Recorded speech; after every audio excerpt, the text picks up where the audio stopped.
For my children's short story, I chose The Invisible King of the Jungle.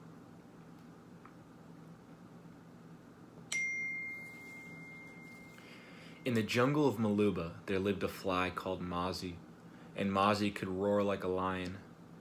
He discovered his special ability while still very young, and as he grew up, he traveled to the farthest reaches of Maluba, where no one would know him. As soon as he arrived, he would let rip with his petrifying roar, moving here and there, frightening everyone. He would always use the same method, hiding behind bushes and letting out a threatening roar. Then he would quickly fly behind his victim and roar once again. Roar! Expecting to see a terrifying lion, no one noticed the little fly, who repeated his tricks time and again while making fun of his victim, saying, "You'll never see me! I am Leon, the fastest and strongest creature in the jungle. See, I could destroy you with one swipe of my paw before you even realized it. Are you afraid? You would be wise to be so, for I'm the most ferocious lion there is." Finally, terrified, all the animals ended up accepting Leon the lion as king of the Maluba jungle. And so Mozzie started living happily.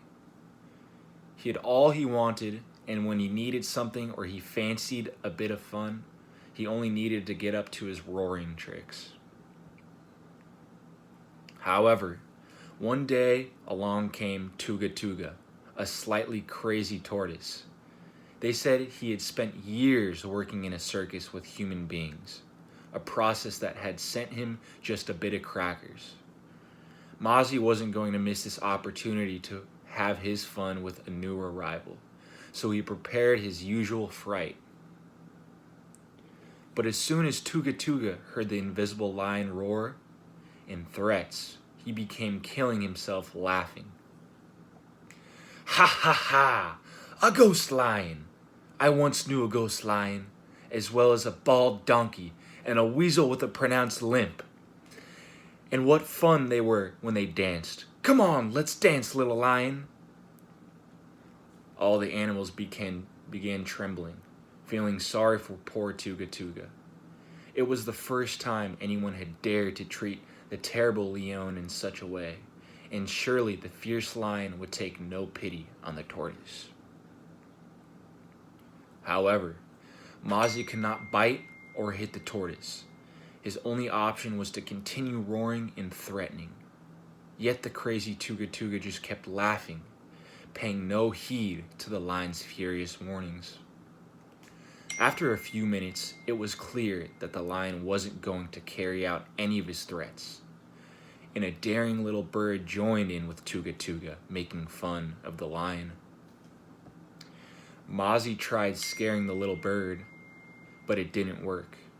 Gradually, the other animals began to join in.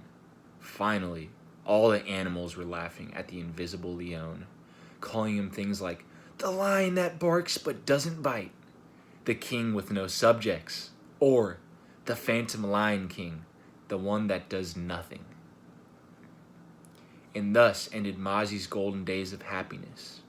The fly that roared, that threatened, that lied so much so that when the time came to keep his word, there was no way he could.